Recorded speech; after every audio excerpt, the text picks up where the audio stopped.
Shalom, bien-aimés dans le Seigneur, que le Dieu de toute grâce, l'astre lumineux, le Seigneur de gloire, lui qui règne à toujours et à perpétuité, vous soit favorable. Nous vous bénissons de partout où vous nous suivez. Lelo lisusu to sangani na bokasi na Nzambe pona kolobela na tina na sango malamu. Boyebi mission ezakaka moko okolo apesa kibiso. Bokende na baya mokili nyonso bosala bango bazala baye koli na ngai. Baye koli na nkolo Yesu Christ. Donc bato bazo ye kola liloba na Nzambe. C'est pourquoi ngolu na Nzambe za na ngambu na biso po ete toyeba na koye kola makomi esante. Le loto kolobela sur les armes spirituelles de Dieu. Moko na enseignement moulayi e otoko banda ko kabola muke kolandisa ke tata Nzambe akobanda ko sala biso ngolu.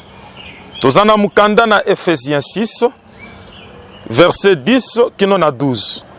Bible zolobake au reste fortifiez-vous dans le Seigneur et par sa force toute puissante. Revêtez-vous de toutes les armes de Dieu, afin de pouvoir tenir ferme contre le ruse du diable. Car nous n'avons pas à lutter contre la chair et le sang, mais contre les dominations, contre les autorités, contre le prince de ce monde des ténèbres, contre les esprits méchants dans les lieux célestes. Tokobaksa 13. C'est pourquoi prenez toutes les armes de Dieu afin de pouvoir résister dans le mauvais jour et tenir ferme après avoir tout surmonté. Que le Dieu de toute grâce bénisse sa parole. Dengue boyoki en introduction, tozolobela sur les armes spirituelles de Dieu. Vous savez, sujet où ezolobela bitumba, ezali sujet où lelo ezolobamana bitonga nyonso, pe bipai nyonso bana na Nzambe bazali. Puisque tozobika na mokilio makambo eza ebele bokauki nzala ba pandémie bipai tout ça et chacun est censé se défendre face na ba menace nyonso ya vie. Mais seulement que la logique ya défense ndezali penza respecté na kati na bayengemen. Or du moment logique ya défense ezali respecté ezali na risque et ya ko entraîner échec na esika ya victoire. Et ya kokotisa yo na perte. Alors, Thomas ye kolisaki bandeko makambo ebele. We kokaki ko contribuer na épanouissement na bango. We kokaki ko sunga bango baeba na ko hériter couronne ya bomo ya seko. Mais ce n'était pas encore fini. Il y avait aussi une réalité pendant notre pèlerinage sur terre. Il y a combat spirituel. Thomas web sa bandeko alobi au reste fortifiez-vous dans le Seigneur. Bien-aimés dans le Seigneur, Bisikozo Landanga n'a habité à Brazzaville, à Kinshasa ou encore sur YouTube, je ne sais pas. Un enfant de Dieu est censé savoir qu'il tire sa force dans le Seigneur. Mwana na Nzambe akozwa makasi na ye na boko kote, na coutume te. Mwana na Nzambe azali ko tirer force na ye na maloba ya batu ya mokilite. Mwana na Nzambe azali ko tirer force na ye dans la parole de Dieu. Donc une fois que vous abandonnez la parole de Dieu, donc vous arrêtez de vous ressourcer spirituellement. Vous devenez faible malambile. Alors l'apôtre savait que c'est la parole de Dieu qui fait la force d'un enfant de Dieu. Ya yo nini ezo salamakasi na yo. Nin. Na ebite. Yozo chela motema nani nazoloka. Oh. E muto akataki onzoloka yepa akufaki diabète. Yo moni corona emeli ba msuste. O bazalaki na ba secte. Yozo ya yo makasi wapi. Il n'y a que le Seigneur de gloire qui règne à perpétuité à toujours, qui domine sur le règne des hommes. Ndem mutoko ki ko fortifier yo pour faire face na ba difficulté à vie. Alors, l'apôtre dit fortifiez-vous dans le Seigneur. Mais l'apôtre nous explique quelque chose de très important. Il dit, par sa force toute puissante. Voilà la chose où est Sengeli Mwana na Nzambe oyep. Makasi na Nzambe, ezeli makasi wele ki makasi nyonso. Ya bamandona, ya bambikudi. milimu ya bizengi ya nkita biloko nyonso yo yebi o bazo yikamela na se na moi we ko bikisa bango te nguya na nzambe za likolo na yango. L'apôtre dit par sa force toute puissante. Il faut ko yeb que libanda na liloba na nzambe eza na nguya mususu te we ko bikisa yo na cancer, we ko bikisa mwana na yo na esprit mauvais ya liboma. Peut-être yo ozotungisama na mari de nuit, ozotungisama na femme de nuit, eloko mususu eza te ndeko, eloko eko bikisa yo na balie ya coutume ezali liloba na nzambe. Un enfant de Dieu doit se fier dans la parole du Seigneur. C'est là où un enfant de Dieu doit tirer sa force. Peuple congolais, bien-aimé dans le Seigneur, si vous voulez être fort, Nambulo Yassik, Tozo Kotanabin, bon se fortifier dans le Seigneur. Bon ben de makas nabino na ba espérance ou ezali inutilité. Fortifiez-vous dans le Seigneur par sa force toute puissante. Pourquoi? Par sa force toute puissante. Pourquoi? La Bible dit, car nous n'avons pas lutté. Oui, j'aime la parole de Dieu. C'est-à-dire que la vie que nous menons est une vie à lutte. Au tozo lutter. Ndenge zalaka na dojo, il y a lutte. Ou bien il y a boxe. Na ebité. Bon moya muklisto ezali pe bon moya lutte. Yozo zo le makamundenge ni. Ngaye passe leki. Ngaye ya biso famille. To comprendre gate. O linyo comprendre nini? Ba ebiso ke makambo ezangi na ndako nani? Ya chef de l'état. Hein? Ou bien ya président ya États-Unis? Ou bien ba ebiso ke l'homme le plus riche au monde azangi makambo. A cause de la richesse mais azana cancer. Nani ya ebiso ke azangi makambo? Bon moi tozana ngo na sena moi ezali lutte. La Bible confirme que nous n'avons pas lutté contre la chair et le sang. Il faut que tozana lutte, tozana bitumba. Mais bitumba wana ezali contre batute. Ndenge Satan kotisi ba enseignement ya faux. Na kati na église na nkolo. Ya kebele la moto etumba tata mwasi mutazo lokayo depuis quand? Depuis quand? Zambo ya zo senga o lingande kona yo, osalela moyini na yo bolam, le même Dieu aya ko senga moto tumbaye. Depuis so bandi ko bele la moto tumba tata mwasi. Combien basi baziki? Hein? Ko bele la ki moto etumba na mboka, bisika bando ki famille bazali, o ka ki village na bino peli moto. O so yo ki ke village ata moko e peli moto moto utina lo le tumbi village. Le combat est spirituel. Voilà. Le combat est spirituel.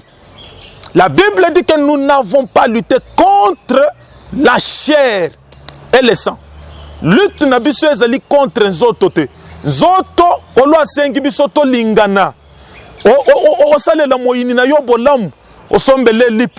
Muto azoloka yo kapele chemise. C'est ça la recommandation de notre Seigneur. Mais la lutte elle est spirituelle.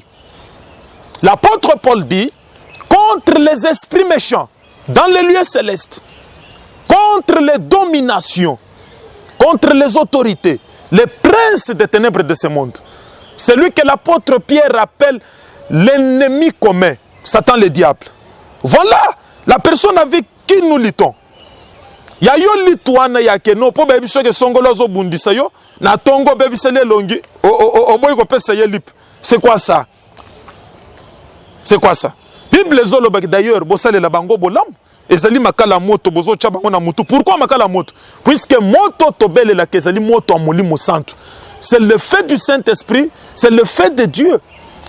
Or, Dieu est amour, c'est-à-dire que les roseaux sale la bayini na yo bolam ezali moto ya molimo santo ozo déposer likolo na bango. Ezo tumba bango sans que yo maudire bango puisque la vengeance appartient à Dieu. Voyez-vous? Alors, le lot Satan a insinué biloko na kati l'église na nkolo, c'est pourquoi batu bazo tutu ka mingi l'église. Batu bazo sambele mingi, mais sale li na nzambe za muke. Puisque bazo sambele contre la volonté de Dieu. Or, la Bible dit que prier par l'esprit. L'apôtre Jean dit quoi? Tozana confiance que ceux qui to sengi eloko kolandi samokano na ye. Tozo posséder déjà eloko wana. et toko simba yango. Mais yo depo bandi ko senga. Oso posséder nini. Oso simbi nini. C'est plus que oso senga contre moka na Nzambe. C'est plus que tu ne pries pas par l'esprit. L'esprit veut que tu puisses t'attaquer aux esprits méchants et que tu puisses faire le bien envers tes ennemis. Mais toi tu fais le contraire. Toi tu fais le contraire. Yo ozo agir ndenge moko na bango. Bibundeli na bango nde oyo ozo salela. Okolonga bitumba ndenge nini. L'apôtre dit, revêtez-vous de toutes les armes de Dieu. C'est-à-dire que bitumba wana ezali bitumba ya mulimu. Tozo bunda yango na bibundeli na Nzambe. Dieu est esprit et vie. Tozo bunda yango na bibundeli nzoto te. Ezali bibundeli na Nzambe. Bibundeli we seli ke Nzambe azala omnipotent et El Shaddai, le Dieu tout puissant. Nde bibundeli wana Nzamba azu yango puisque biso tobotami epa na ye, Nzamba tche yango na disposition na biso puisque tozali bana na ye. Lokola Nzamba utiliser bibundeli wana pona koterase moyini na lole. Nzamba longiye nango na Golgotha, landie na bisika bawei, alongiye na bibundeli wana. C'est comme ça que Nzamba azu yango alobi bino ba ebobotami epa na ngai. Na nzela na kondimo bosa nango epa na Yesu Christ na pesi bino bibundeli na nga nyonso. Et la Bible dit que toutes les armes de Dieu, c'est-à-dire que Nzamba exclure et bundeli ata mon côté. Na bibundeli nyonso we saliye Dieu tout puissant. Dieu nous a donné toutes ces armes. Nzamba zolobete ke bozo yango po bo déposer yango lisusu. Bible zolobete ke revêtez-vous. Bolata. C'est-à-dire que la bilamba na bino. Soki muto longoli yango atikali bolumbu. Wana soni na ye ko yebana. Mais soki muto lingi ba respecter ye. Soki muto lingi bomo ina ye za la bomo ya esengo. Esengeli bilamba na ye yanzoto ezala bibundeli na Nzambe. Afin de pouvoir tenir ferme après avoir tout surmonté. Après avoir tout surmonté.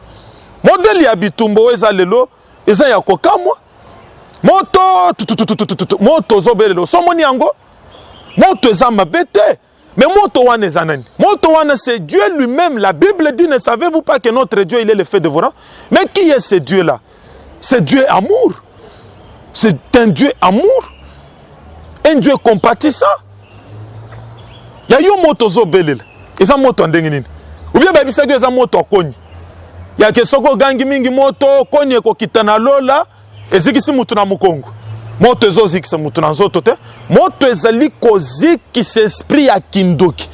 We ezali ko evre na kati na mutu. We azobundisa yo. Moto wane ko réduire en ayant puissance wana ya kindoki. Et dès lors que mutu azobundisa yo komona que esprit we eza na kati na ye, ezali lisusu capable ya ko dominer yo te. C'est en ce moment-là que okomona mususu abongoli motema. C'est pourquoi la Bible dit que la volonté de Dieu est que tout le monde arrive au salut. Mutu okoma na salut ndenge nini azobundisa yo. Il faut mona ke nguya na Nzambe et dominer o ya ye. We eza na kati na ye. En ce moment-là, nde mutu okoma na kobongola motema. Pona koyebiso ke tala nazalaki kobundiso na kangaki mabota, mais Nzambe na yo akangoli yo na lingi pe Nzambe wana abikisa ngai. Souvenez-vous de l'histoire du geôlier. Tango moni ba chaîne katani na bomo ya Paul pe Silas na prison. Tremblement et salami mi beaucoup ya prison ndingani. Bible zoloba ka tuna ki bango, homme frère, na sala nini pona bikisama. Pourquoi? Puisque ba mona ke mi beaucoup ya prison na bango ezala ki neutraliser. Prison na bango comme qui nul sans effet. Ndaye ko s'intéresser pe pona ko bikisama. Ya yo bande ko bazo bundisa yo baza habiter na milima be ba ko bikisama te. Bango baza na droit na lobby côté. Il faut que moto tumbe boma bango. Est-ce que pongu ya na Nzambe yebana que Dieu est le tout puissant? Il faut muto kufa. Dieu est capable de te sauver sans que muto kufa. Dieu est capable ya ko bikisa yo. En même temps bikisipe moi sina yo bikisipe bana na yo. Fortifiez-vous dans le Seigneur par sa force toute puissante. Revêtez-vous de toutes les armes de Dieu. Tokoya komona bandeko na mikolo ezali koya bibundeli nyonso na Nzambe. Toutes les armes de Dieu. Bibundeli nini Nzamba zo utiliser. Pe Nzamba utiliser depuis azala Nzambe.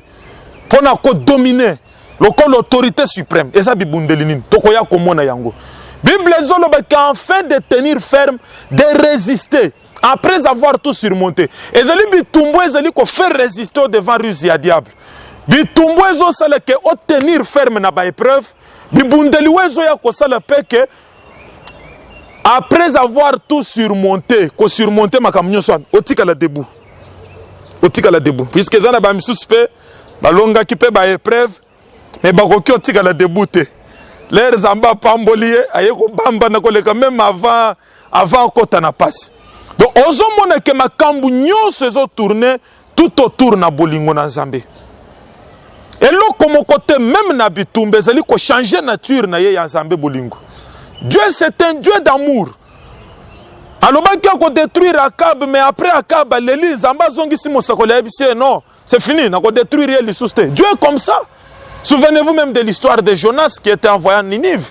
Dieu voulait détruire Ninive, mais la Bible dit que les gens de Ninive vont se repentir. Zamba yokeli bangoma. Mais pourquoi toi tu pries avec haine? Yozo sambele na motema mabe. Zamba boma mutu. Ozo tanga na kombo ya mutu. Zamba boma mutu. C'est ça. Bien-aimé dans le Seigneur. Zamba yebisio ke ya yaki na mokili pona ko boma batu. Non? Non? Bible zoloba ke kolwa ye ko bikis. Jusqu'à présent, le Saint-Esprit de Dieu sauve. Jusqu'à présent, nous traversons une année de grâce. Le Saint-Esprit de Dieu est là pour délivrer, pour guérir, pas pour tuer. Le temps du jugement viendra. Pour le moment, Zambazo sala musala ko bikisa ba miyib, ba melidiamb. Zambazo sala musala ya ko komisa bato ba yebi yete ba koma batei. Nde musala Zambazo sala sikoyo. Il faut qu'on semble la logique wana. Ya liloba na Nzambe. Ya ke moto et détruire. Et loko e vandi na kati na mutu. Ya mulili. Esprit ya sorcellerie, ya magie, ya franc-maçonnerie. Wezo troublé. Libota na yo. Pas qu'on semble na haine. Ya ke Nzamba boma mutu. Non. Non. Nzamba boma nani. La volonté de Dieu c'est que mutu nyos akoma na lobiku. C'est pourquoi la Bible dit nous n'avons pas à lutter. Tozana kati na bitumba. Mais ezali bitumba ya nzoto te. Ezali bitumba ya nzoto te. Tokoya komona makambo ebele puisque Satan asali musala munene libota na Nzambe. Pona ko insinuer batu biloko eza yango te. Bitumba eza mulimu te.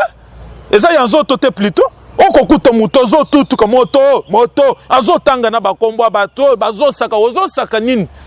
Ozosaka nini? Moto ezali moto ya mulimo santo, moto wana eza spirituel et mona na kate na nzoto boy. Ezali pe ko agir contre les esprits. Ezali ko agir contre batute. Ozomon. Donc, il faut muto se fortifier na kati na loba na Nzambe. Leur muto zo bele la moto sans pour autant tirer la force dans la parole de Dieu. Akosala biloko ya pamba oyo Nzamba kotika la koyanola te. Nzamba kotika la koyanola te. Il faut d'abord muto puiser force na dans la parole de Dieu. Ayeba ke liloba na Nzambe zo loba nini au sujet ya bitumbo. Na we teli dossier oyo. Liloba na Nzambe zo loba nini. C'est en ce moment-là que muto ko se fortifier pour na ko attaquer. Peut-être esprit wezo tungiso ezo senga kako bele l'influence ya makila na nkolo. Il va falloir que otanga Bible malam. Peut-être ezo senga repentance. Yoko kendeka kambala moko songolo puisque prophète ayebisio que maman na bino muto akangi bino. Oui, to boité mais prophète alobi vérité. Maman kangi bino spirituellement. Mais prophétie ko remplacer liloba na Nzambe te. Voilà. Et loko bana na Nzambe mingi bazo bosana. Liloba na Nzambe za likolo na prophétie. Liloba na Nzambe za likolo na prophétie. Un prophète peut dire ce qu'il voit, mais ce que le prophète voit n'exclut pas la logique de Dieu. Dieu demeure dans sa logique. La logique de Dieu, ezali ya kebiso to s'attaquer contre milimabe. To s'attaquer contre ba esprit méchant. To s'attaquer contre ba domination spirituelle. Et pas physique. Et pas physique. Voilà. Muke oyo, mulimu na Nzambe afongole la kibisu. Poete toe bana ko kabol. Na we tali mama na likambu na mutu ya mingi. Les armes spirituelles de Dieu. O tozali ko lobele bibundeli na Nzambe poete biso tozali mampinga na kolo. Yonde ngo zali wana zali mampinga na kolo. O bengami na ko défendre kombo na Nzambe, mais il faut défendre yango selon ba règle Nzamba sacha. Puisque soda soki abundi libanda na ba règle akozwa bal. Akoya kokufa. Soda il faut bunda na ba règle ya armée pour en remporter victoire. Tika Nzambe o ya Israël mobundi molongi nganga maele pe nganga nelongi apambola bino banso apambola basali na Nzambe nyonso ya mokili mobimba afortifie bao baza menase na bitumba ya moyini kolo apambola bino nyonso